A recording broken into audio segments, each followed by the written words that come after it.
This is a fan-generated show. If you'd like to support us, please go to jamieglazov.com. Also, don't forget to subscribe to our new Rumble channel. All your support is greatly appreciated. Hello, ladies and gentlemen. I'm thrilled to announce the release of my new book, Obama's True Legacy, How He Transformed America. There's a reason why Mike Huckabee calls it a ferocious and chilling read. Order it now at Amazon.com or at FrontPageMag.com. Good evening. Welcome to the Glazov Gang. Tonight, another fantastic program with another fantastic guest. Ladies and gentlemen, please remember we are a fan-generated program, so we need all the help we can get, especially because of the continued shadow banning and persecution by the deep state. So please subscribe to our YouTube and Rumble channels and press instant notifications. Go to jamieglazov.com and subscribe to our newsletter. If you have some extra finances, donate to the Glazov Gang via jamieglazov.com. Follow us at Jamie Glazov on X and on Facebook. And most importantly, keep supporting Annie Cyrus at her site, liveuptofreedom.com. If you want the best one-on-one fitness training in the LA area and to get into the best shape of your life, call James Richardson right now at 541-331-0252. And you can also get special online training with him from anywhere in the world. Also, even if you're a little bit depressed or very depressed, training with James will cheer you up tremendously. He's a natural comedian, and the chances are you will be laughing hysterically, even side-splitting laughter throughout the entire workout. It's the best therapy of all. Call James Richardson at 541-331-0252. And speaking of humor, and somebody with a great sense of humor that can also make us laugh, but also discuss very serious things, what an honor and privilege to have with us this evening Salvador Litvak, the author of Let My People Laugh, Greatest Jewish Jokes of All Time. He's also the director of the upcoming action film Guns and Moses. Sal, what an honor to have you here. Thank you for having me, Jamie. It's great. Fantastic. Sal, tell us a little bit more about yourself, because I left probably quite a bit out of the introduction, but introduce yourself a little bit more. I'm an immigrant. My family were legal immigrants. Back in the 70s, I came from Chile, Santiago de Chile. My father, my grandfather, and I were all born in Chile. My great-grandfather came from Ukraine. We don't know how he ended up in Chile. My mother and my grandmother were survivors of the Holocaust. And then after the war, they lived in Soviet Hungary and experienced that pleasure, so to speak. They ended up in Chile following a relative. And when the people of Chile elected a communist president in 1970, the Hungarian side of the family said, yeah, we've seen this movie before. We know how it ends. We're out. And that's how we ended up in the United States. And I was privileged to become an American citizen, go to college. I grew up on the East Coast in New City, New York, and I eventually made my way out to California to pursue filmmaking. Guns and Moses is my third feature. We're super excited about it. It's an action thriller about a beloved high desert rabbi who becomes an unlikely gunfighter after his community is violently attacked.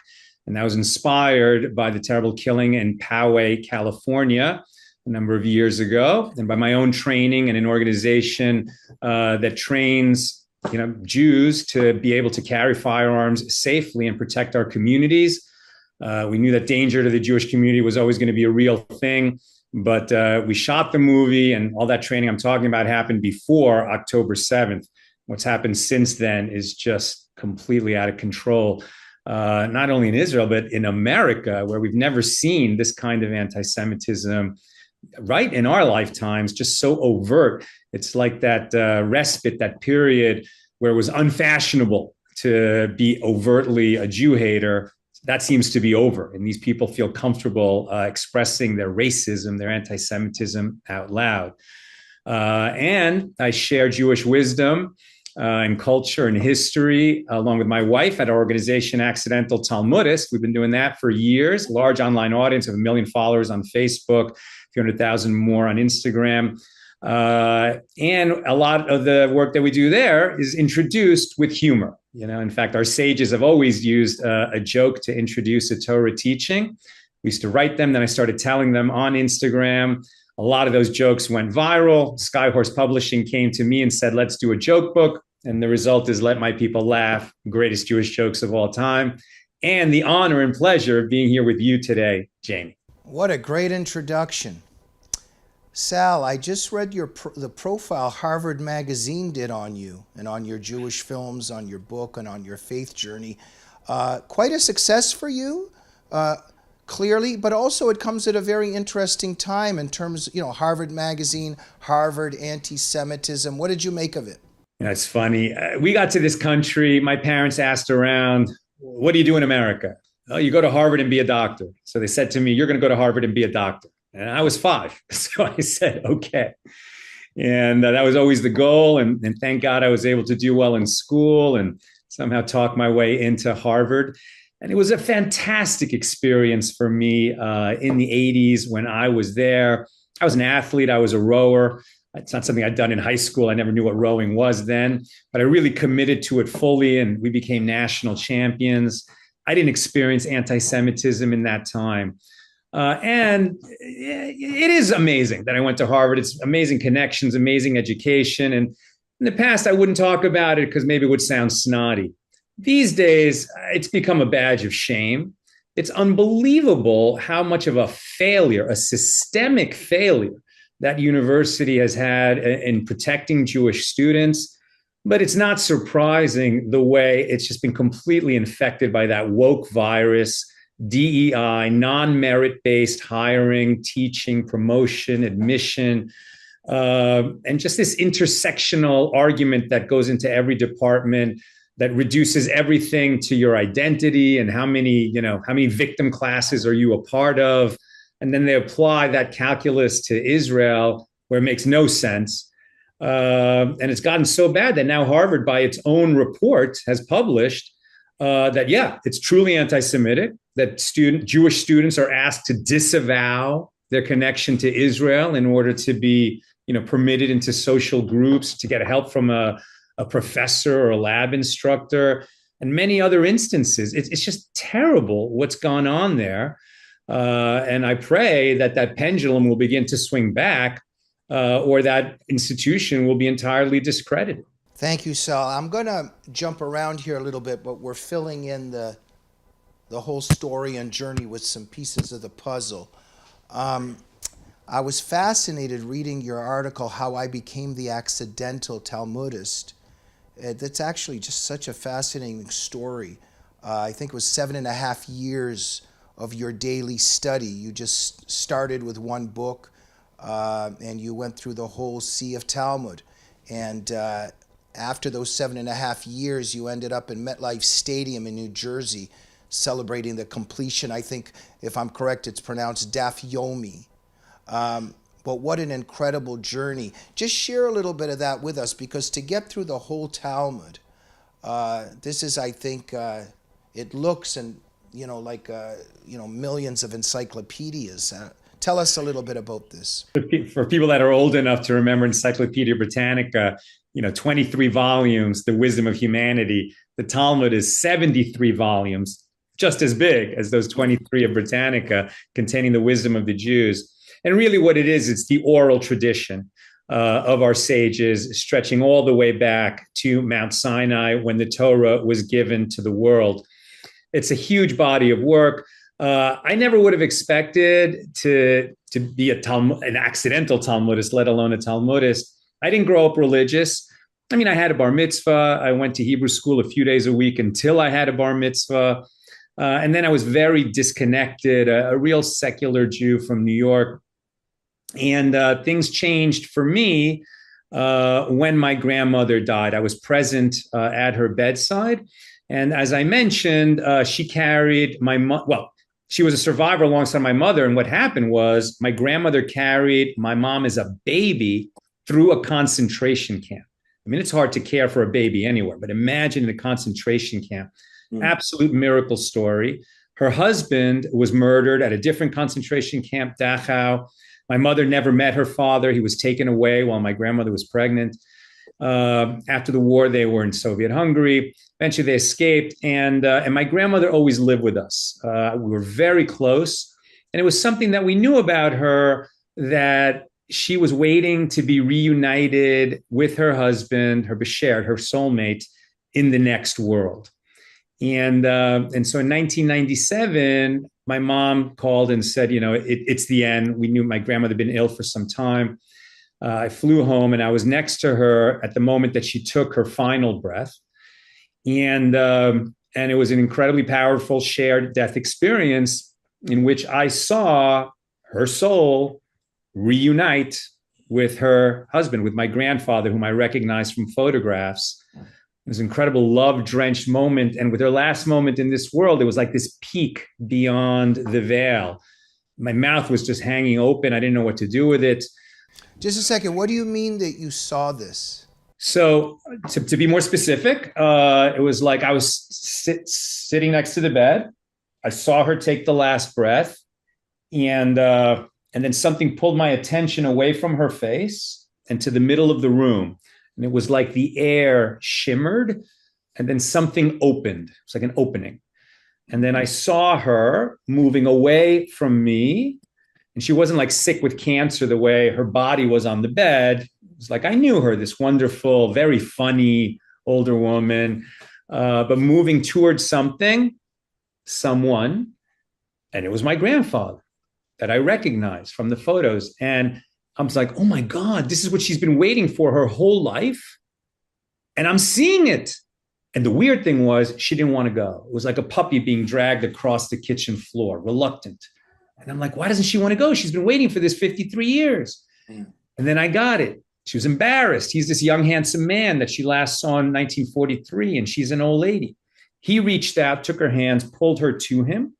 They embraced. It got much brighter. She was young again. Love-drenched moment. Then it got really bright, and they were gone. And I'm just sitting there with my jaw hanging open.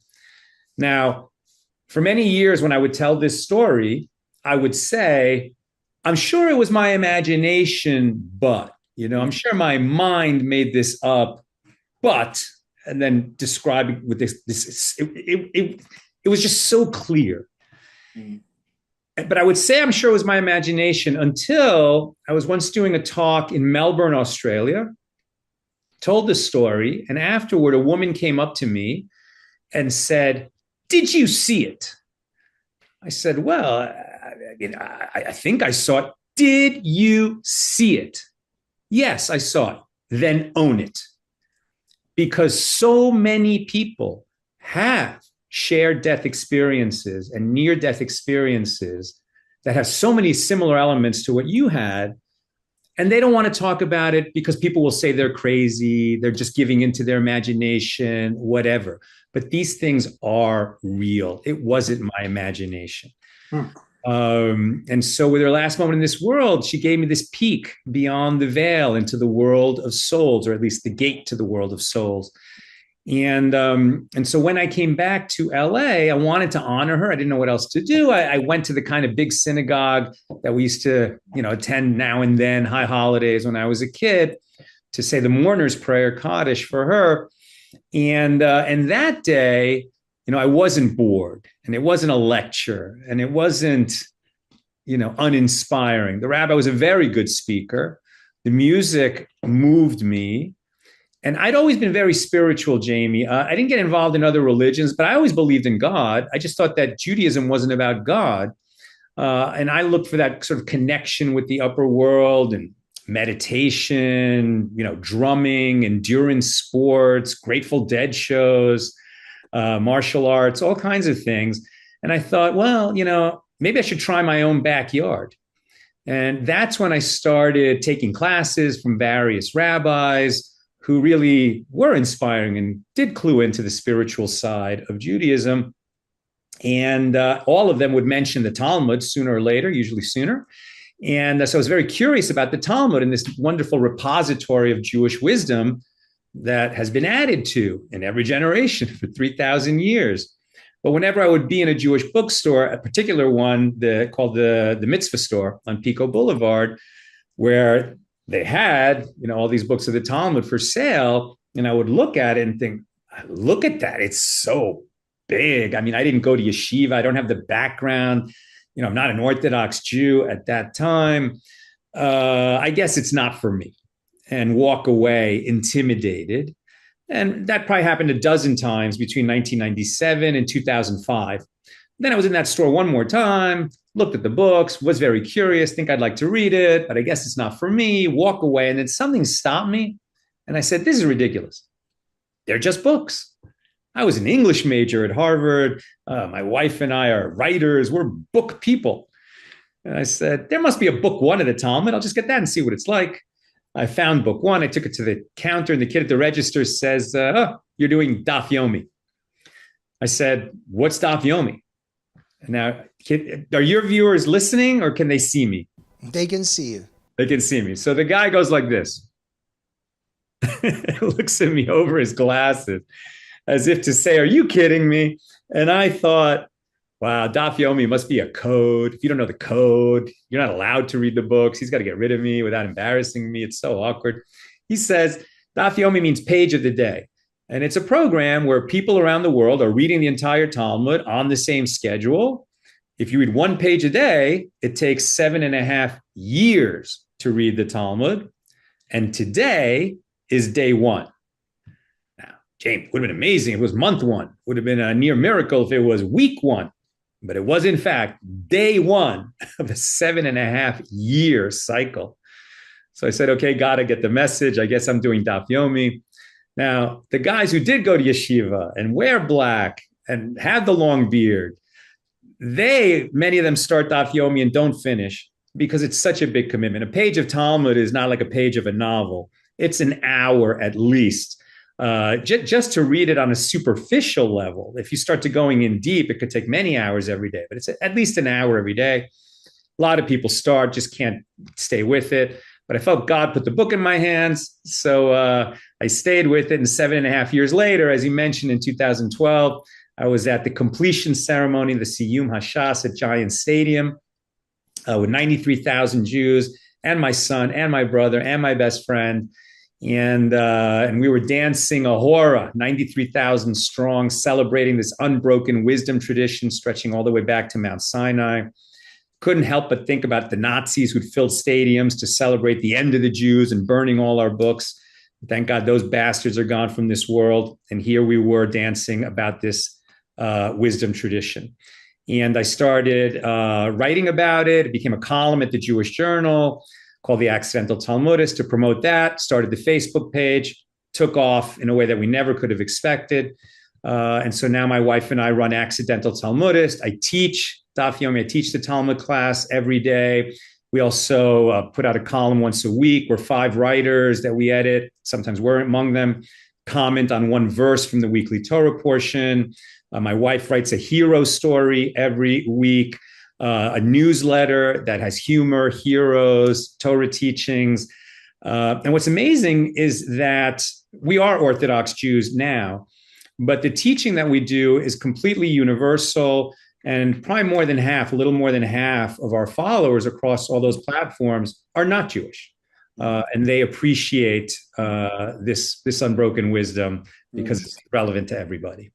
Well, absolutely. What a fascinating story. And so I was going to say I'm a Christian, and of course we disagree on some big things, but our roots are the same, and we agree and have the same, so many millions of things in common, obviously. And I watch a lot of your videos. I wish we have some time today because I really appreciated your video on slow to anger. I want to get to a few things there. But let's first touch on Let My People Laugh, greatest Jewish jokes of all time. And Sal, and I remember, I've always been fascinated with the nature of our Lord.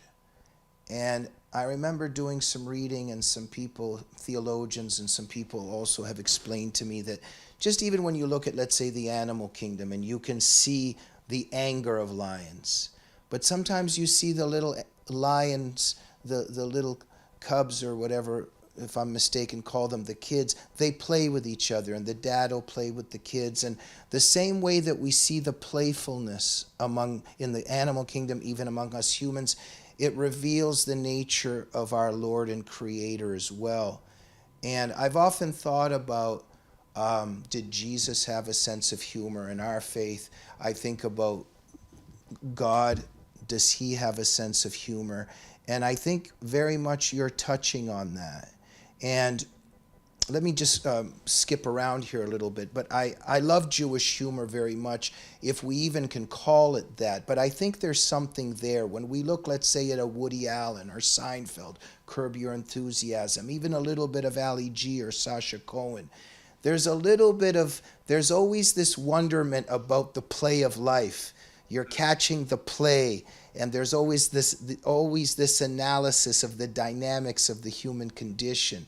Very difficult to explain, but perhaps with that scattered introduction, or what I just said, tell us about humor and how it connects to the divine and your view of our Creator, and how you see humor as important in also being a part of our faith and maybe strengthening our faith. What a great question. Thank you for that. Well, probably the oldest known joke is in the Bible, Exodus 14:11. And, Moses has been sent by God to Pharaoh, let my people go. Pharaoh says no. Miracles come, the 10 plagues, and finally we get out of Egypt. And there were signs and wonders, but we're still Jews, very stiff-necked people. And then we get with our backs to the sea and the most powerful army on earth coming to kill us. And the people freak out. And the leaders say to Moses, what have you done to us? Because there were not enough graves in Egypt. You brought us out here to die in the desert. You can almost hear the tone of voice, of a guy named Shimmy from Brooklyn, but speaking, 3,300 years ago. And then, as we became a people and we had a wisdom tradition led by our sages, there was a great sage known as Rabbah, which means the great one. And it says in the Talmud that he would always begin his teaching with a joke, and his students would laugh. So either he was genuinely funny, which I believe, or maybe just his students were polite. But there's something about humor and that kind of shifted perspective that allows you to see beyond the surface of a situation and look at the relationships and look at the irony. It keeps us going in the dark times. And as Jews, my goodness, we've had so many dark times in our history.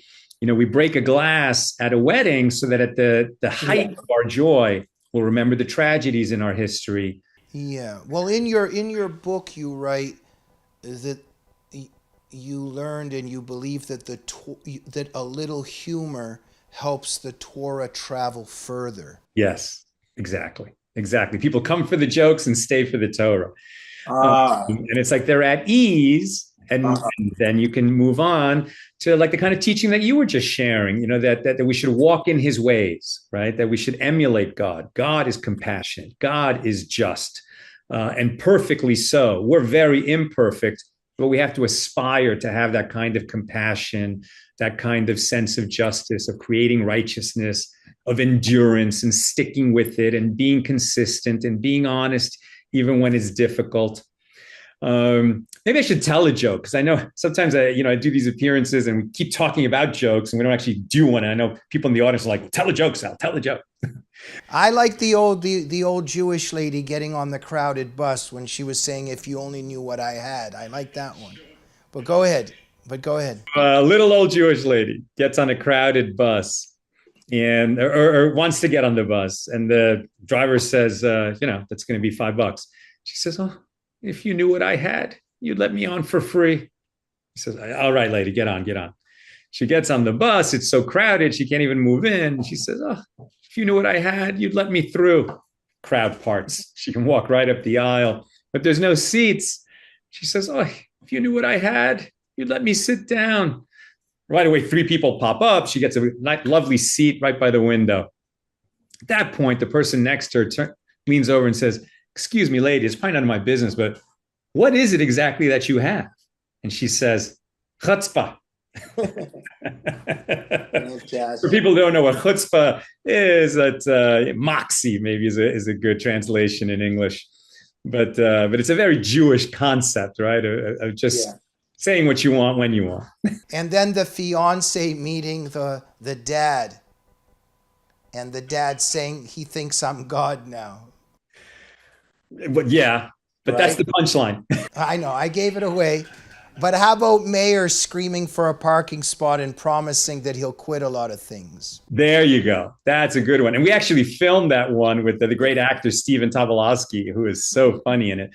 But Mayor is late for a business meeting and he just can't find parking. And if he doesn't find the parking spot and get to that meeting on time, the biggest deal of the year is going to fall through. And so Mayor, who would never pray, finally looks up and says, God, I need a parking spot. If you send me a parking spot, I'll stop lying. If you give me a parking spot, I'll eat kosher. I'll go to synagogue on Shabbos. I'll call my mom every day. And then at that moment, a car pulls out right in front of the building where he's going, and he's got the spot. And he looks up and he says, "Never mind, God, I got it." Fantastic. Well, it's a fantastic book filled with so many priceless jokes. But Sal, does God have a sense of humor? For sure. Look at the duck-billed platypus. Right. That's another one. But I think so. Listen. And we need a sense of humor, as you said, for all suffering people, but in terms of the Jewish narrative and the suffering, to cope with the adversity and to celebrate, as you said, life's absurdities. But I'm sorry, I interrupted. Go ahead. Well, what I want to say is along the lines of what you were saying, but take it even a step further. The idea that, we're here, we're small, and God is this old man in the sky. That's a very juvenile idea. It's totally inaccurate. That doesn't describe the world at all. We're in God, right? The entire universe is within God. God is infinite. God is perfect. God would be undifferentiated perfection in every direction forever. But God decided that he's going to carve out a place within God where there would be a world, and eventually there would be thinking beings who could contemplate God. And within this world, this universe, God would cause God's self to be hidden, so that the choice of whether to connect with God or not, whether to do the right thing, to be good, to avoid evil, to avoid sin, would be a choice, right? Because if God's essence, overpowering essence, was revealed, we wouldn't have a choice. We just do whatever God wants us to do at any moment. We'd be like puppets. Right. So for us to have that choice, God has to be hidden in this world. But that doesn't mean... Because if he shows himself to us, then we wouldn't be free. Exactly. Yeah. And so, but that doesn't mean that God's not here. Right. God is, we're in God. God is hearing everything that we're saying. Yeah. God is in this conversation. God is the strong, silent type, but God is here, very much so. And that also means that since we're in God, that he is experiencing everything that we experience. Right? We become sort of God's hands and feet in this world. And like a parent, who's so inextricably connected with a child, when we do the right thing, it gives God great pleasure. And when we hurt each other and do evil, it hurts God. It angers God. Right. How could we cause an infinite being to have emotion? That's chutzpah, to say that what we say and do matters to an infinite being. But we know that's true because God said so. God tells us that in the Bible, that there are certain actions that we can take that give him pleasure. And there are certain actions that we can take that anger him. And that's incredible modesty and humility in God to tell us that we have the capacity to please him or upset him. And so we understand that relationship, and we can further say, and if we like to laugh, it's because God likes to laugh. I think God very much appreciates a good joke. Not a bad joke, a good joke. Well, we can't have fascinating, wonderful conversations with such a wonderful guest like Sal without having our sponsors. So we're going to take a quick sponsor break. Hello, everyone. I'm excited to announce the next generation of energy drinks, Rev 7. It has no sugar and no caffeine. Instead, Rev 7 uses Go BHB. Go BHB is one of the body's primary ketones, and it provides the most efficient and clean fuel that your body needs. It also helps you stay energized all day with no crashes. Not only that, it produces 3 times more brain energy than sugar, which helps boost your memory, focus, and mental sharpness. It also helps reduce stress and helps balance your mood. Rev 7 does all that while being the best tasting energy drink ever. So go to mypillow.com or call the number on your screen. Use your promo code to save 20% today. I'm so sure you're going to love Rev 7. For a limited time, you get our introductory 3-pack absolutely free. I drink Rev 7 every day and I absolutely love it, and so will you. And that's right. Make sure to go to mypillow.com or mystore.com and use promo code GG21. You can get a discount of up to 60% off all the amazing products. By doing so, you're going to be helping out the great Mike Lindell as well as the Glazov Gang. And if you like one-of-a-kind handmade art, make sure to go to lutfstudio.com and purchase resin art pieces made by our producer, the one and only Annie Cyrus. Use promo code GLAZOV to get special discounts. You're going to be helping out the Glazov Gang as well as Annie Cyrus. And we are back with the great Sal. And Sal, welcome back to the show. Can we touch for a minute on the fact that you said you were involved in martial arts, but rumors are going around that you've also coached golf in Israel? You know, when I do something, I like to commit and get in deep. I was always thinking about doing martial arts as a younger adult. I got into Taekwondo, and I stayed with it, and I got my black belt. And when I did, I realized it's funny. When I got this metaphor from an instructor of mine, and he's so right that when you start martial arts, you think that the black belt, that's like the peak of a mountain. But when you finally get the black belt, you realize that you're at the foot of the mountain. Now you can start working your way up the mountain. And if you're very lucky, death will find you as you're working your way over some boulder on that mountainside. It's a lovely metaphor, I think, for any activity that we're committed to, that gives us meaning, that we can learn lessons from beyond the actual sport or the art or whatever the craft is. Eventually, though, I did blow out my knee. And after that year of rehab, my dad had really gotten into golf, and to play with him, I said, I'll give this game a try. How bad could it be? And I was surprised, but I got completely hooked. Love the game. When I'm out there, I'm very present. And eventually I worked my way up through the ranks and through the game. And I became the coach of the U.S. Masters team going to the Maccabiah Games in Israel. And both of my teams, the Masters and the Grandmasters, won the gold medals in 2022. You are doing a lot of stuff. Also, I'm very interested. You co-write films, I think 2 films, with your wife, Nina. Yes. What's it like to be writing films together with your wife? Well, first of all, I owe everything to my wife, Nina. She is a genius, a creative genius. She's funny. She's smart. She's dedicated. She's a God-loving and God-fearing woman, an incredible mother to our children, an incredible creative partner. All of our movies we've written together, and we conceive, the story together. We really hash out the entire story. Before we start actually writing, we've outlined the entire thing. We know every scene in the movie, every character, most of the beats of dialogue. And then we go to our respective offices. And I'll generally draft the first draft of a scene and then pass it over to her. And then she's rewriting while I'm drafting the next scene. Wow. And so generally speaking, she's amazing at character. I maybe have a strength in structure and dialogue, but really we're a team and it's very complementary. And it's not just the scripts that we write together. We're really creating the movie together. But I am the director. And, since she is so opinionated about how the scene should be run, sometimes on this set, I have to say, honey, at this point, I am the director. But, production is only a few days a year. The rest of the time, I will do as God said to Abraham, listen to your wife. Okay. Well, Sal, you're a fascinating man. We've got these films, the movies, the book, but I've been watching your videos, and I just want to touch on one of them, the Slow to Angers, the Sanhedrin 111.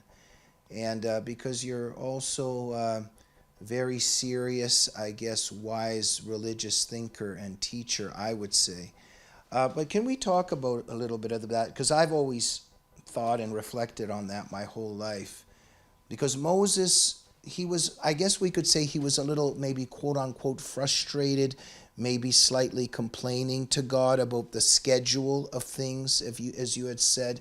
Yeah. And during that narrative, if that's what a word we can use, God had let him know that you can't see me, you can't look at me, because if a human looks at me or tries to, he won't be able to remain alive.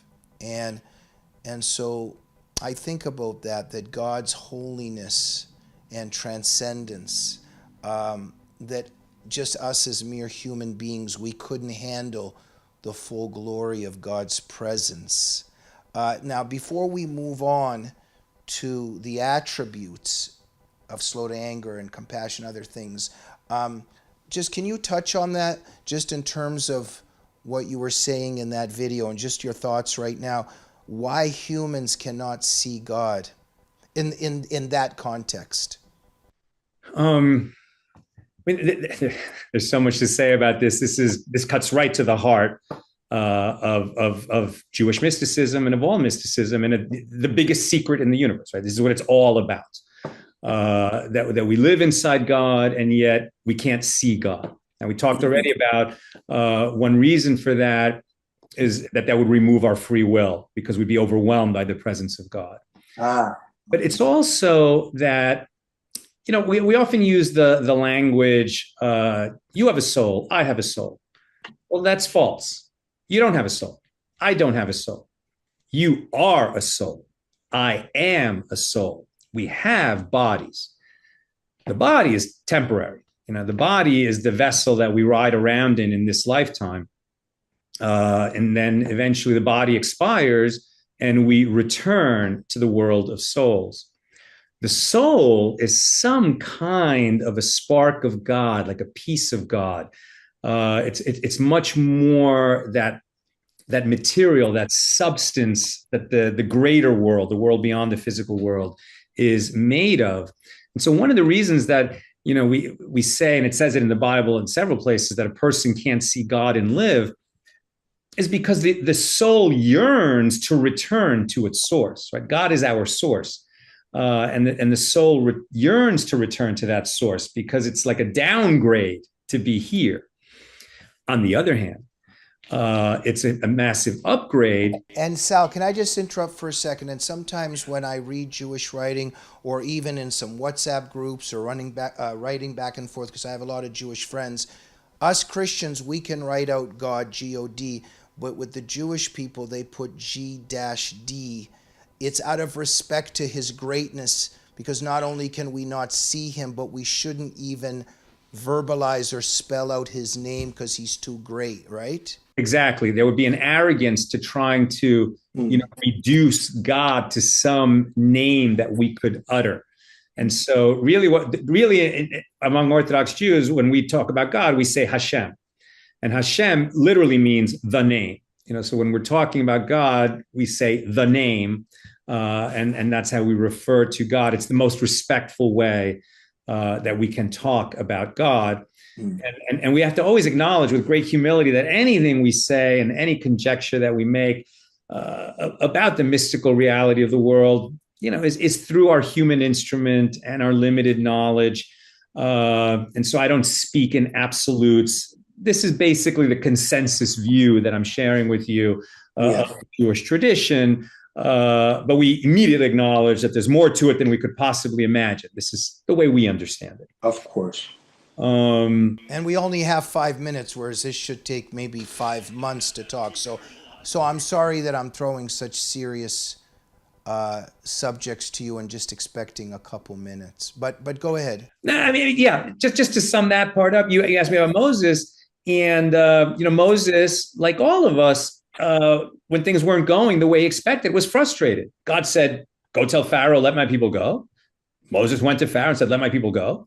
And Pharaoh not only said no, but he made the slavery twice as hard. The people suffered much more than they'd already been suffering because Moses came and made that request. Now, God had a plan. That was one of the steps in the process that would lead to the exodus from Egypt and eventually the greatest moment in human history, when the entire Jewish people, 2 million strong, were gathered around Mount Sinai, and God did reveal God's self and speak so that 2 million people heard God's voice and gave, the 10 Commandments into the world at that time. And so much of our lives are that way. We're going through incredible frustration. We're trying to do the right thing. We're trying to do good. Things only get worse. And we panic. It was like, maybe God doesn't have a plan for me. Maybe I'm blowing it. Maybe God abandoned me. But God is telling Moses, and he's telling us, take it easy. There is a plan. There is a purpose. If you suffer terribly in this world, there's a purpose for that. We can't tell each other what that purpose is, what God's plan is. And in the middle of someone's suffering, you don't offer them, mystical insights. You just sit with them and be with them and listen to them. But in our own darkest hours, this is good to remember. Thank you so much, Sal. And so just the image that I have from those verses is that God then, in a way, he kind of walks and leaves a kind of trace behind him. He walks by Moses. Not see my face, but you can see me after I have passed. Right. And these 13 attributes of him kind of linger behind. And in hindsight, when we look back on our lives and the things that were so terrible, right, closed a door, but it opened a new door that we wouldn't have walked through, but for that calamity, that tragedy, that difficulty that we had. Amen. And so this part gives me a lot of hope, because throughout my life until this day, to say the least, I fall short of being angelic, and I'm a work in progress. But it's so heartening in those attributes, because it stresses that God is slow to anger and that he is a forgiver of iniquity. And it's very interesting, not just a forgiver of sin, but willful sin. And of course, there has to be repentance. We understand that, but there's a kind of compassion and a merciful nature. But the slow to anger gives us a lot of hope, and is such a beautiful thing to see. And you talk about how Moses was like, "Oh no, come on, you shouldn't be too compassionate to the really bad people." But then God kind of puts him in check about that, right? Yeah, exactly. We can't know his ways. Don't presume to tell God how he should behave. Worry about improving yourself. All of us have that lifelong project of making ourselves more righteous, more holy, more kind, more generous. And whatever is hardest for us to fix, that's our primary job. Wow. Can Expand on that? Yeah. Whatever is hardest for us to fix, right? Yeah. Everyone comes into this world with a mission, right? We said we're souls. We ride around in this world with a body. We're given a body so that we can fulfill a mission in this world. The problem is we come with amnesia. So it's hard to remember, what is my mission? What was I sent here to do?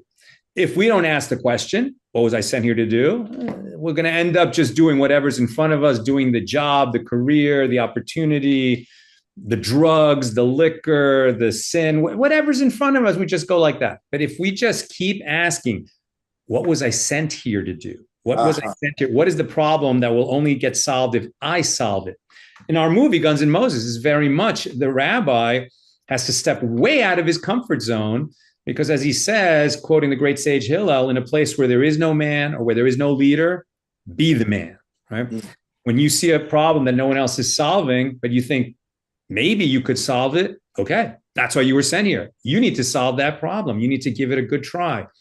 And very often, what stops us, from stepping into our mission and bearing the fruit that only we can bear in this world, is something. We're not confident. We're quick to anger. We're distrustful. Everybody has some kind of a brokenness that holds them back from being the man or woman that they want to be.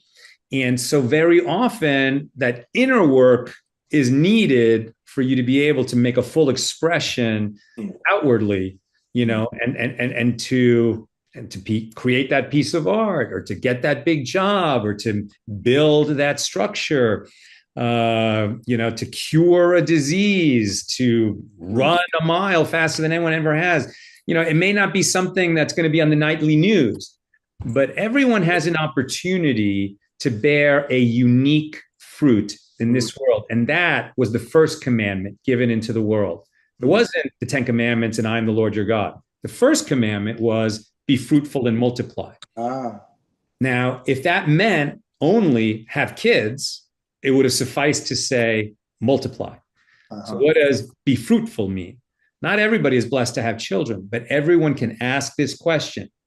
What is the fruit that I was sent into this world to bear? What is the problem only I can solve? What is the creation only I can create? Who is the person that only I can help? If I don't help him, no one's going to help him. Keep asking that question, and it will come into focus, and you will bear that fruit. Sal, maybe you're in the wrong profession. You should have been a rabbi.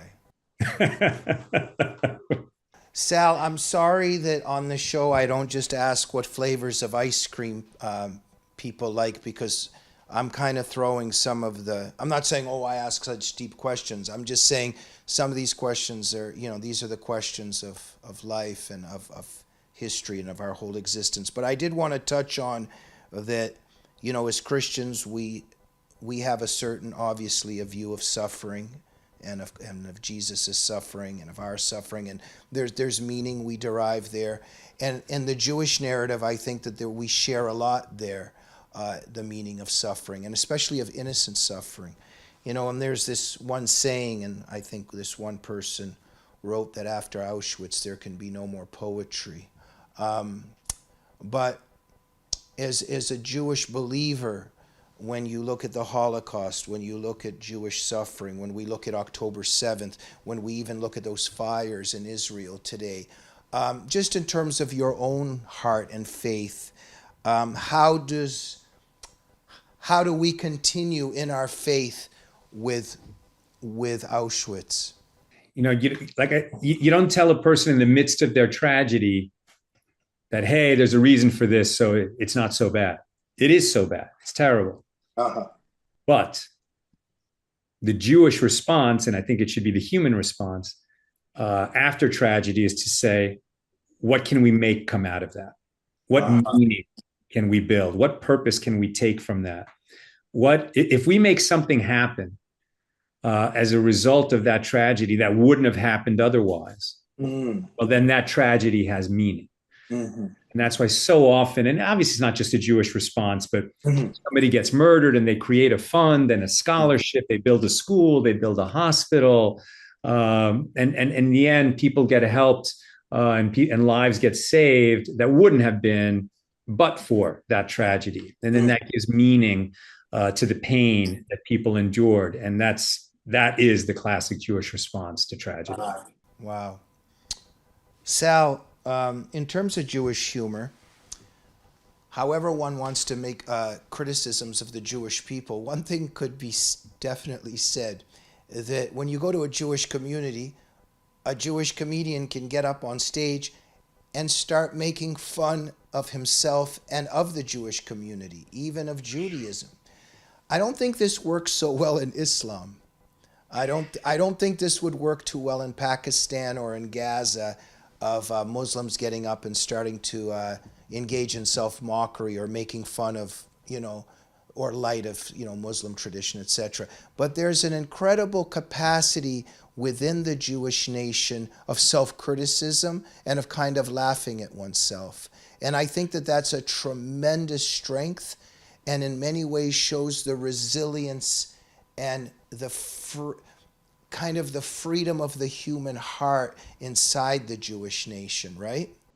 It's beautifully put, Jamie. Thank you. Yes, I would agree with that strongly. Uh-huh.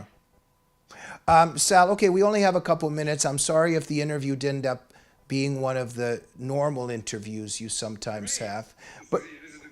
But just with a couple minutes left, I guess we can get a little lighter, but still very serious. What do you make of things right now? What's really on top of your mind in terms of Trump, in terms of the left wanting criminals and gangsters to stay in the United States, the left just salivating, looking at what Hamas is doing? The left has really exposed itself, hasn't it? They really have, and it got like we talked about Harvard earlier, but it's gotten so bad and so overt that, okay, they can't ignore it anymore. And so many of the people on the left, they're good people in terms of their hearts. They want to be good-hearted. They think. Okay, I disagree with you on that, but keep going. Keep going. Being manipulated by truly evil people. But there are a lot of people on the left who really, what they want is to be good. That they call themselves progressive. They want things to be better. Sadly, there are people who are taking advantage of that in the most cynical and evil way. Money came in from Qatar, from Hamas, from these terrorist organizations to all the major universities. I mean, not just Harvard, Yale, Penn, Texas A&M, hundreds of millions of dollars. And it was conditioned on teaching students that Israel is evil. And you have only to look at a map of the Middle East with your eyes to see how ridiculous it is. Israel is tiny. It's so small. And to say that there's not room for a Jewish homeland, on 0.001% of that vast landmass that has been colonized by political Islam is ridiculous. And then you see that what's going on. Well, Sal, 1 second. It's ridiculous. Look, we can agree to disagree even a little bit with our emphasis of stuff, because in my study of the left, of course, we agree that there's some useful idiots here and just dumb people. But the very fact that the left has, with ecstasy, supported the communist massacres throughout the 20th century and supported this anti-Semitism and Jew hate and October 7th, I just want to say, just from my end, that there's a lot of malice there. There's a lot of malice there. So it's a mixed story. Use their ignorance. And you're but right. Yeah. I mean, I can't argue with you on that. It's willful ignorance. Yeah. But they also have been used. I mean, there's no question, perhaps because they're easy to use. Yeah. And this intersectionality. So now, the DEI has been exposed as a grift and a scam that is lowering educational quality in America. I'll tell you something insane. A friend of mine, another Orthodox Jew, he had a hat, baseball cap that he got a few of them. He didn't need it. And it had some Hebrew lettering on it. And he gave it to his housekeeper, and she gave it to her son, who's 8 years old. They're Hispanic. And the son wore this baseball cap with some Hebrew letters on it to school in East LA, in a neighborhood that is entirely Hispanic. No Jews, no Muslims, not even African Americans, just purely Hispanic. Kid wears this baseball hat, and he got bullied really badly at school for supporting Israel by wearing a hat with Hebrew letters on it, and came home crying. The mom looked into it. So the teacher in this third grade class was taking the kids out of school to a pro-Palestine, pro-Hamas, pro-terrorist rally. Public school. Crazy. What's going on? How is this permitted? This is beyond the pale. Yeah, there is an evil at work here. You're absolutely right about that. That's what's going on. Sal, we're going to bring you back for round 2. Delighted. But all the people watching right now, you should get right away Salvador Litvak's book, Let My People Laugh, Greatest Jewish Jokes of All Time. Bestseller on Amazon. Pardon me? It's a bestseller on Amazon. Thank God. Bestseller on Amazon. That is great to hear. And you got to wait for the upcoming action film Guns and Moses that Sal is coming this summer. And you got to go to salvadorlitvak.com and check out everything Sal is doing. And under 30 seconds, what else should people be doing? Well, I think I was going to just give a life lesson, but you're talking about. Go ahead. No, you say what you want to say. Give the life lesson and we'll go. Yeah, no, but you said it all. SalvadorLitvak.com. You can find everything about me. But I think that the last thing I would say that we haven't already touched on, and it is a theme in Guns and Moses, it's a proper and exciting action thriller, but it's got real depth and thematic content. And one of the lessons there's a song that that Israeli soldiers sing on the way to the battlefield. And in English, it's a verse from a great sage, Rebbe Nachman of Breslov. And it's a simple saying. It's that the whole world is a very narrow bridge. And the main thing is to have no fear at all. Now, that sounds easier said than done. What does it mean? Like I'm on a narrow bridge and I'm going to fall off unless I, get over my fear. How am I going to get over my fear just by saying I'm not afraid? Here's the thing. What it means is that fear, like they say in Dune, fear is a mind killer. Fear makes it impossible to evaluate our choices objectively. And we're always living in all kinds of fear, and we don't even realize it. So you have to find a way to even just pretend that you're not afraid for 30 seconds, for 60 seconds, for 2 minutes. Because if you could put fear aside, fear of failure, fear of rejection, fear of this, fear of that, and just say, well, what would it feel like in my life right now if I wasn't afraid? And just pretend that, or give it over to God. That's the best way. Then your choices will come into focus and you'll be able to see the path forward in a way that you couldn't otherwise. And everyone can do that. Doesn't mean you just dismiss your fear and it's gone. But ask yourself, what would my life be like right now if I wasn't afraid? What would it feel like? What would it be like? And then see what your choices are in front of you, and your thinking will be clearer. Sal, you're kind of like the Jewish Tony Robbins. Just can telling what's been meaningful to me. But can people I'd like to hire you as a life coach. Do you have any time for that or no? After the movie comes out, then we could talk. Until July, I have no time. Okay. Salvador Litvak, what an honor and pleasure it was to have you on the Glazov Gang. Keep up the great fight and continue all your wonderful work, okay? Amen. And right back at you, Jamie. You're doing amazing work, and it's been an honor to be with you. Fantastic to have you here. Thank you, Sal. And to the whole audience of the Glazov Gang, Let My People Laugh, greatest Jewish jokes of all time. Get it now. Good night.